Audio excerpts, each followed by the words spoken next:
5개월 전에 저희가 이사를 했습니다. 멀리 간 건 아니고요. 1층에서 정확히 4층도 올라가서 같은 라인 5층으로 이사를 갔어요. 저의 예전 집과 지금의 집을 둘 다 방문해 보신 분들은 아시겠지만 많이 달라졌습니다. 좀 오래된 이제 인테리어를 안 한 지 오래된 집에서 이제 막 새롭게 꾸민 집으로 이제 들어가서 그것 자체도 신선한 충격이었는데요. 이사한 후에 얼마 지나지 않아 저희 아내가 더 큰 충격을 받았습니다. 그 이유는 우연히 이사를 한 후에 정리를 하다가 저의 대학 졸업 앨범을 보게 된 것입니다. 예감이 좋지 않죠, 이미. 몇 해 전에 이제 저희 대학 친구들을 같이 한번 만나봤기 때문에 이제 아내와 그 친구들 이제 살펴보기 시작하면서요. 거기까지는 참 좋았는데 드디어 제 사진이 나타난 겁니다. 아내가 적지 않은 충격을 받았어요. 반응이 정확히 이러했습니다. 여보, 마약했었어? 라는 반응이었습니다.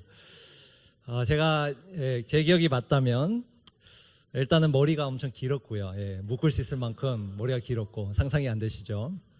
길었고, 며칠 그 사진 찍기 전에 며칠간 밤새며 공부를 했던 것 같아요. 제 기억이 맞다면. 그래서 눈동자가 풀려 있었습니다.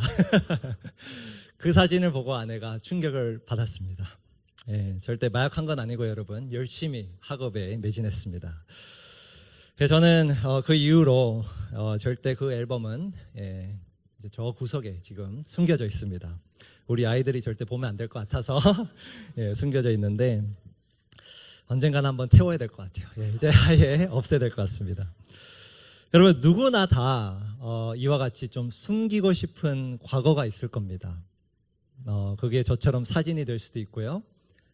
아니면 어떤 과거의 어떤 사건이 될 수도 있고, 기억이 될 수도 있고, 과거의 어떠함을 누구나 숨기고 싶은 부분들이 다 있을 겁니다. 그런데 오늘 본문 우리가 방금 읽었지만 사도 바울은 우리 모두가 숨기고 싶은 과거에 대해서 설명을 합니다.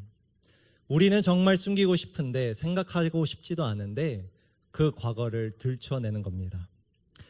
오늘 본문을 보면서 왜 사도 바울은 그 과거를, 우리가 숨기고 싶은 그 과거를 들춰내는지, 그리고 도대체 우리의 과거가 어떠했길래 그런 말을 하는 건지 좀 살펴보고요.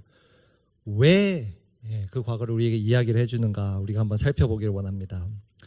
오늘 본문 2장 1절에서 10절을 통해서 여기 설교 노트에도 있지만 세 가지 대지를 함께 좀 살펴보며 나누도록 하겠습니다. 우리의 과거, 우리의 현재, 그리고 마지막 우리의 목적, 세 가지를 보겠습니다. 먼저 1장으로 좀 돌아가 우리가 복습하길 원합니다. 에베소서 1장 10절 말씀인데요. 우리 다 같이 한 목소리로 읽겠습니다. 시작. 하나님의 계획은 때가 차면 하늘과 땅에 있는 모든 것을 그리스도 안에서 그분을 머리로 하여 통일시키는 것입니다. 첫 번째 강의 때 제가 설명드렸죠. 이 에베소서를 시작하며 사도 바울은 하나님의 원대한 계획을 설명하고 있습니다. 그 계획이 여기 10절에 드러난 대로 모든 만물이, 모든 세상 만물이 그리스도의 다스림 하에 통일되는 것, 혹은 풀이해서 보면 회복되는 것을 이야기하고 있어요. 그 계획 가운데 우리를, 저와 여러분들을 그분의 양자 상속자로 불러주셨음을 우리가 보았어요. 그 계획을 소개하셨고 그 계획 가운데 우리를 초대해 주셨는데, 지난주에 살펴본 것처럼 하나님은 그냥 초대해 주신 것이 아니라 하나님의 능력도 함께 주셨습니다. 19절 말씀입니다. 또한 믿는 사람들인 우리에게 강한 힘으로 활동하시는 하나님의 능력이 얼마나 엄청나게 큰지를 여러분이 알기 바랍니다. 그 에베소 성도들을 위해 기도하며 사도 바울은 특별히 하나님의 능력을 알기를 기도했어요. 중보했어요. 자, 이제 에베소서 2장으로 넘어와 사도 바울은 우리가 어떻게 하나님의 그 원대한 계획 가운데 구체적으로 들어왔는지, 초대되었는가를 과거와 현재의 모습을 대조하며 설명해 주고 있어요. 오늘 본문 1절입니다. 여러분도 전에는, 과거에 대한 말이에요. 전에는 허물과 죄로 죽었던 사람들입니다. 엄청난 표현이에요, 여러분. 우리가 과거에는 허물과 죄로 죽었던 사람들이라고 표현하고 있어요. 분명 우리는 지금 살아있는데, 아니 과거에도 우리는 살아있었는데 왜 죽었던 사람이라고 표현할까요? 그 의미를 2장에서 또 3절에서 설명해 주고 있습니다. 2절입니다. 그때에, 이거 역시 과거를 가리키는 표현이에요. 그때에 여러분은 허물과 죄 가운데서 이 세상의 풍조를 따라 살고, 2절 3절을 보면요, 사도 바울이 우리가 세 가지를 따라 살았다 이야기해요. 첫 번째가 이 세상의 풍조를 따라 살고, 이건 쉽게 말하면 세상의 가치관, 세상의 원리를 따라 살았다는 말입니다. 두 번째 우리가 따라 살았던 것은 공중의 권세를 잡은 통치자, 곧 지금 불순종의 자식들 가운데서 작용하는 영을 따라 살았습니다. 그 수식어가 길지만 이 영, 공중의 권세 잡은 자, 누구인가? 지난주에 우리가 살펴봤던 그 악한 영적 세력들인 거예요. 그 영적 세력, 지금은 우리와 적이 되어서 우리에게 칼날을 겨누지만 한때 우리가 그 영을 따라 살았던 존재라고 이야기하는 거예요. 그리고 마지막으로 세 번째로 우리가 따랐던 것은 3절에 있습니다. 우리 함께 읽도록 하겠습니다. 시작.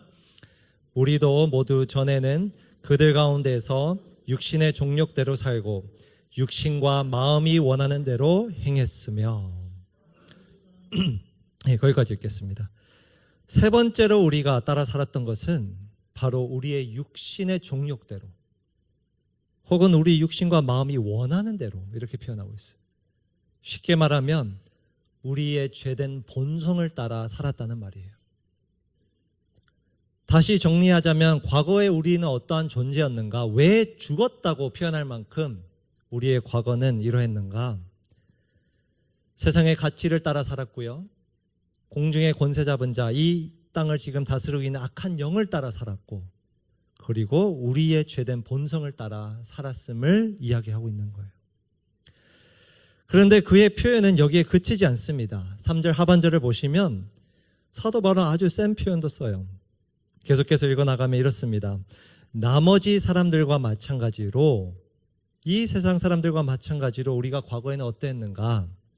날 때부터, 태어날 때부터 누구의 자식이었다고요? 예, 진노의 자식. 진노의 자식. 우리 한번 옆 사람에게 인사할까요? 당신은 진노의 자식이었습니다. 이렇게 한번, 예, 인사하기도 힘들죠, 여러분.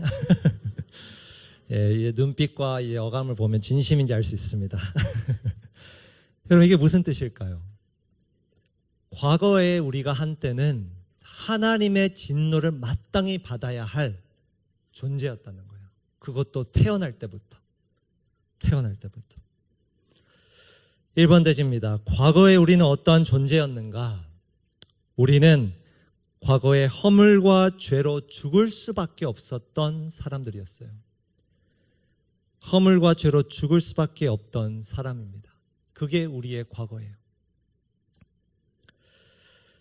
여러분, 방금 여러분들이 인사를 나눴지만, 예, 그런 인사 주고받는 것도 충격적이잖아요. 기분 나쁘잖아요. 그런데 한번 이 에베소 성도들의 입장을 잘 생각해 보세요. 이 편지를 지금 읽고 있는, 혹은 듣고 있는 그 성도들의 입장. 지금까지 1장까지는 매우 긍정적인 에너지의 내용이었어요. 사도 바울이 처음에 이 편지를 열며 하나님을 찬양합시다 라고 하는 거예요. 왜?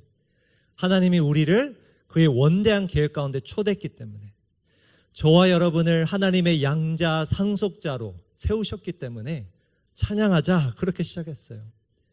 그러면서 더불어서 내가 널 위해 기도하는데 하나님의 그 엄청난 능력을 알면 좋겠다, 그렇게 이야기하다가 갑자기 사도 바울이 우리의 이러한 과거를 이야기하는 거예요. 너희는 과거에 죽을 수밖에 없었던 진노의 자식이었다. 이 충격을 한번 상상해 보십시오. 이 편지를 읽고 있는 성도들의 충격을. 도대체 사도 바울은 왜 이러한 과거, 다시는 생각지도 않고 싶은 이 과거, 아니, 이제는 우리의 입으로는 꺼내고 싶지도 않은 과거를 굳이 이 편지를 통해 다시 들춰내고 있을까요?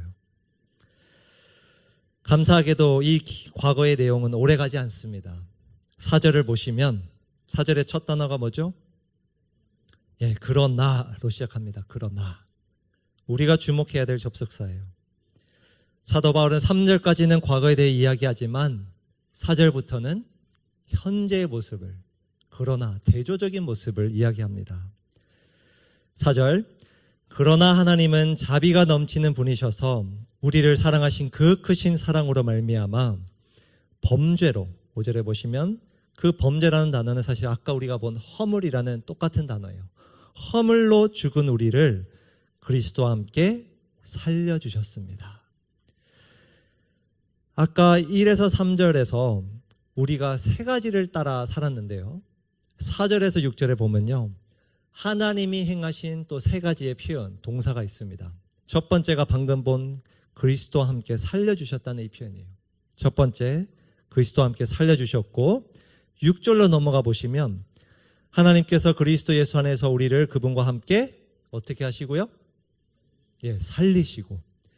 우리 한글 번역본을 보면 같은 단어 같지만 사실 원어로는 조금 다른 단어예요. 아까는 살려주셨다라는 단어고 이번에는 좀 구분해서 번역을 하자면 일으키셨다라는 단어예요. 일으키셨다. 그리고 마지막으로 하나님이 행하신 일은 하늘에 함께 앉게 하셨습니다. 하늘에 앉게 하셨다는 거예요. 이 표현은 예수님의 그 통치의 자리에서 함께 앉히셨다.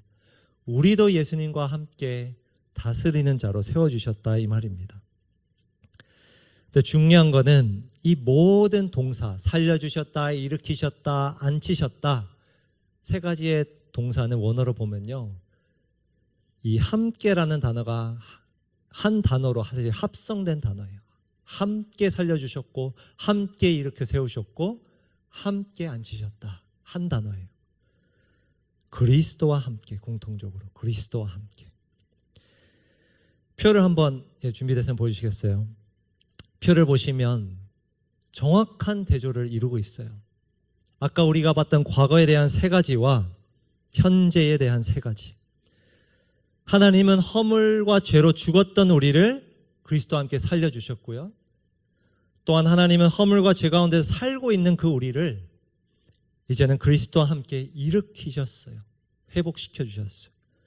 그리고 마지막으로 우리의 운명, 한때는 진노의 자식이라는 운명에 처한 우리를 이제는 그리스도와 함께 이 땅을 다스리는 자녀로 하늘에 앉게 하신 거예요. 놀라운, 여러분, 변화입니다. 놀라운 변화. 그래서 오늘 본문 마지막 10절에는 우리를 이렇게 또 표현해요. 이 표현이 중요한데요. 우리는, 10절에 보시면 우리는 하나님의 무엇입니다? 작품입니다 라고 표현하고 있어요. 저와 여러분들이 하나님의 작품이라는 거예요. 하나님이 만드신 작품. 이번 대짐, 현재 우리는 누구인가?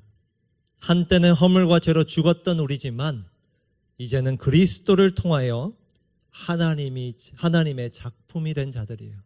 하나님의 작품이 된 자들. 우리 다시 한번 옆 사람에게 인사할까요? 당신은 하나님의 작품입니다 라고 이렇게 인사합시다. 아까보다는 훨씬 인사 나누기 좋죠. 여러분, 이 대조를 한번 보십시오. 사도 바울이 마치 병 주고 약 주고 하는 것 같아요.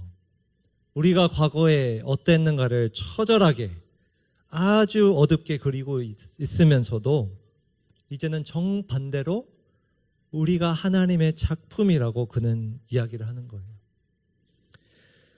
왜 그토록 숨기고 싶은 과거를 사도 바울은 들춰냈을까? 이유가 있어요.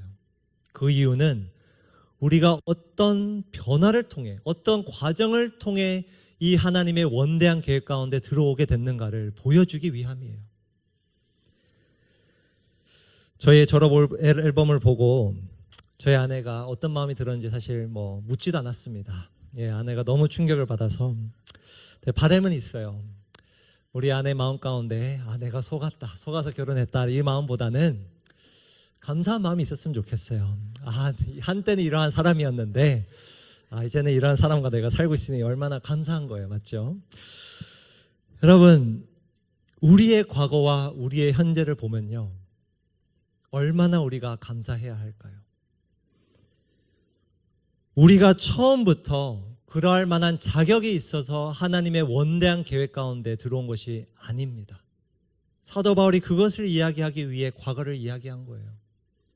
우리가 자격이 있어서 그러할 만한 존재라서 처음부터 계획 가운데 초대된 것이 아니라 하나님께서 죽을 수밖에 없던 우리를 그리스도를 통해 살려주셨고 하나님의 작품으로 만들어 주심으로 우리가 이 계획 가운데 들어왔다는 거예요.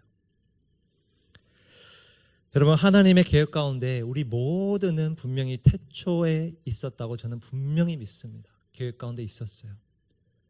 그러나 오늘 말씀해 보니 우리 모두는 그 계획 가운데 마땅히 들어갈 수 있는 존재는 아니었습니다. 그게 우리의 과거였어요. 죽을 수밖에 없었던 우리지만, 하나님의 진노를 받아야만 했던 우리지만, 하나님께서 그리스도를 통해 우리를 이제 그 계획 가운데 초대해 주신 거예요. 사도 바울은 이 놀라운 변화, 과거와 현재의 대조를 보여주며 오늘 본문의 핵심인 거기에 따른 분명한 목적이 있음을 일러주고 있어요. 하나님께서 그냥 우리를 살려주신 것이 아니라 살려주신 목적이 있음을 이야기하고 있습니다. 7절 말씀입니다. 우리 7절 말씀 함께 읽도록 하겠습니다. 시작. 그것은 하나님께서 그리스도 예수 안에서 우리에게 자비로 베풀어 주신 그 은혜가 얼마나 풍성한지를 장차 올 모든 세대에게 드러내 보이시기 위함입니다. 7절 앞에 그것은, 이건 사실 좀 풀이하면 이 접속사는 그 목적은 이라고 풀이할 수 있어요. 왜 하나님께서 죽을 수밖에 없었던 우리를 살려주셨는가, 그 목적을 설명하고 있어요. 그 목적이 뭘까요? 7절에 보니, 맨 마지막에 보니 동사가 하나 나오는데요, 무언가를 드러내 보이기 위함이라는 거예요. 무언가를 드러내 보이시기 위해 우리를 살려주셨다. 그게 뭘까요, 여러분? 7절 다시 보시면 가운데 중간에 보니 그리스도 예수 안에서 우리에게 자비로 베풀어 주신 그 무엇이? 그 은혜가, 하나님의 은혜가 얼마나 풍성한지를 장차 올 모든 세대에게, 쉽게 말하면 모든 세상에게 하나님의 은혜를 드러내 보이기 위해 우리를 이렇게 살려주셨다는 거예요. 그게 우리를 살려주신 목적이라고 이야기하는 거예요. 8절 9절 말씀 쭉 이어서 보겠습니다. 여러분은 믿음을 통하여 무엇으로 구원을 얻었습니다? 은혜로 구원을 얻었습니다. 이것은 여러분에게서 난 것이 아니요 하나님의 선물입니다. 은혜의 정의예요. 선물. 9절 행위에서 난 것이 아닙니다. 그러므로 아무도 자랑할 수 없습니다. 우리가 하나님의 작품이 된 근거는 우리가 잘나서가 아니라 우리의 어떠한 행위에 근거에 두지 않고 바로 하나님의 은혜로, 선물로 하나님의 작품이 됐다는 거예요. 여러분, 우리가 하나님의 작품이 되기 위해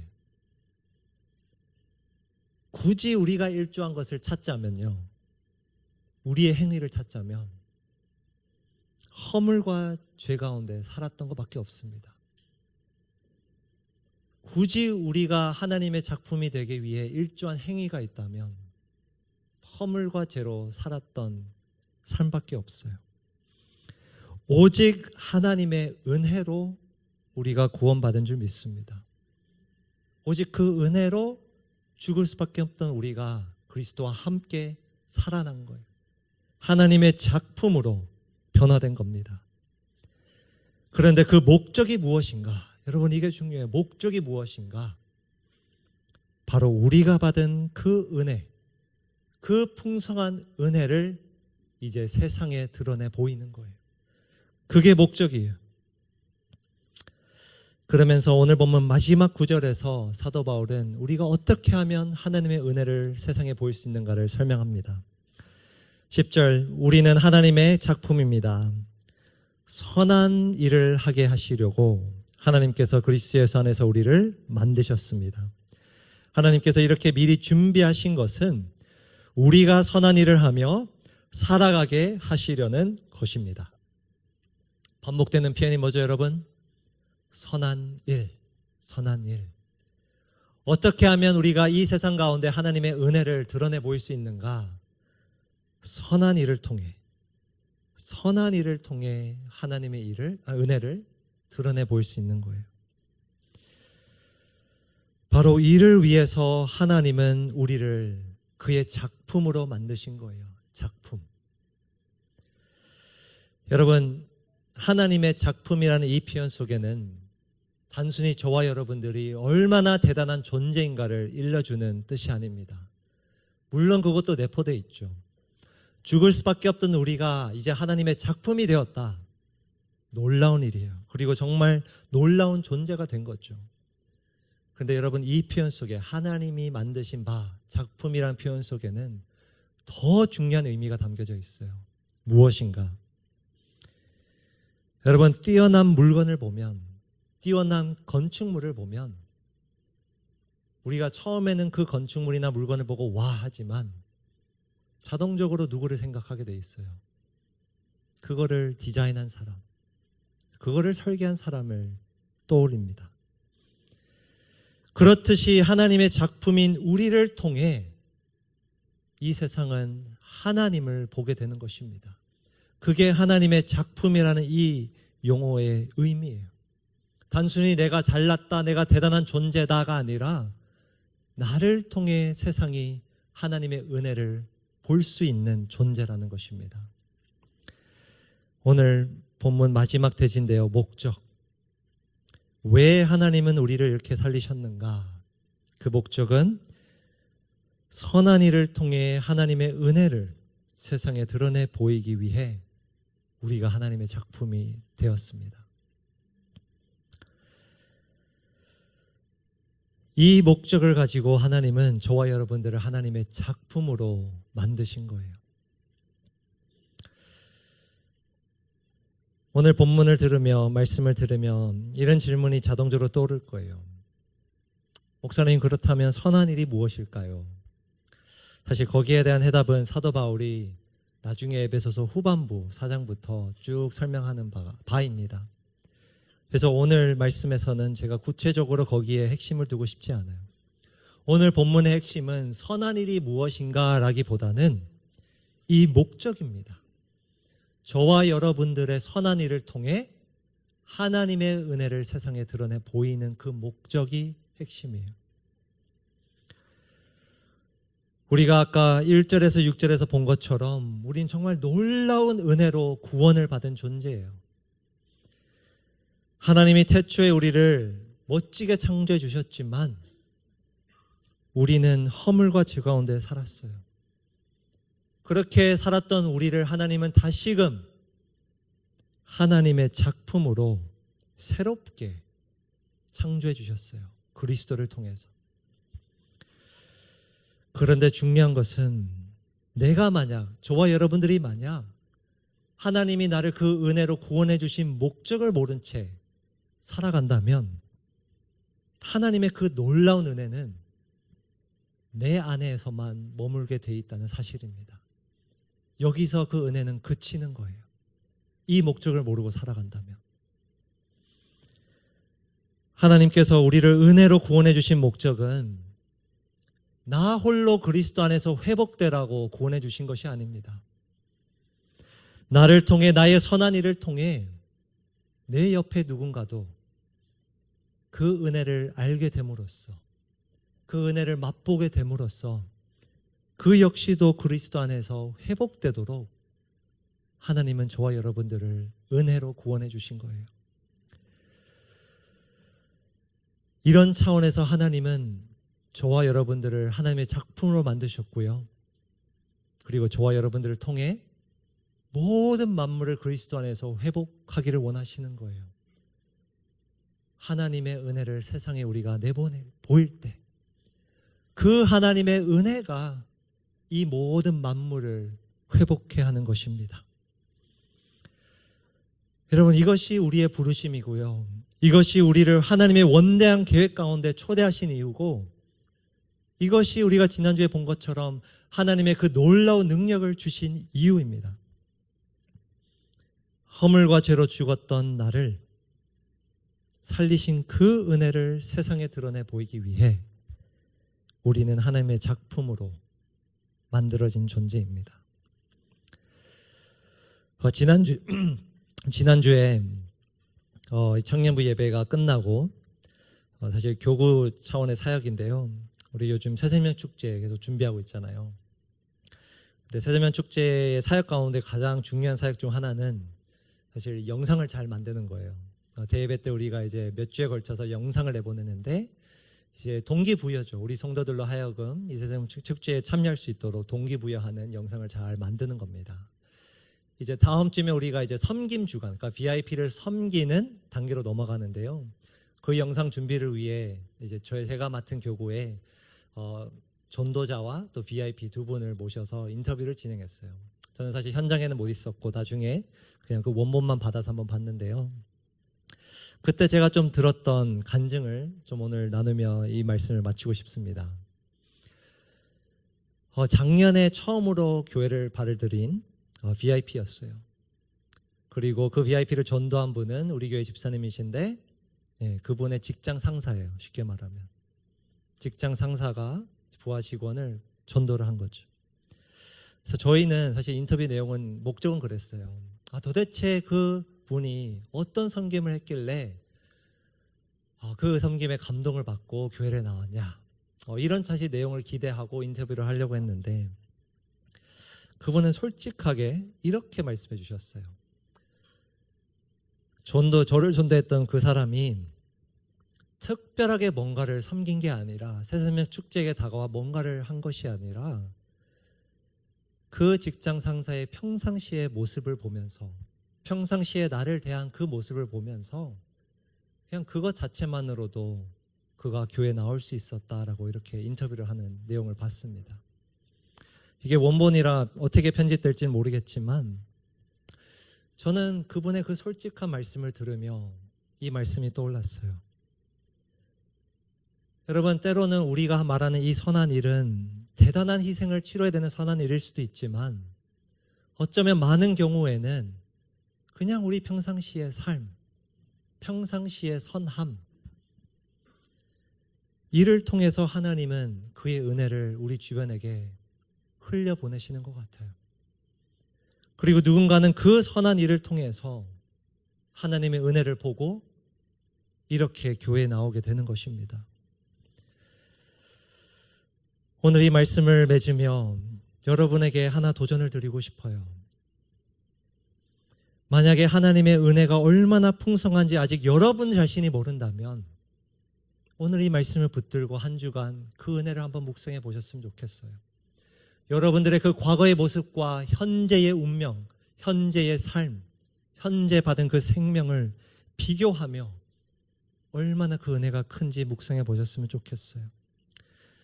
그리고 한 발 더 나아가 오늘 말씀의 핵심인 이 목적대로 우리가 한 주간 살아가면 좋겠어요. 구체적으로 이런 도전을 드리고 싶어요, 여러분. 여러분들이 VIP를 작정하며 그 VIP가 어디에 있든 간에 구체적으로 여러분들이 한 가지의 선한 일, 대단한 것 아니더라도 좋아요, 여러분.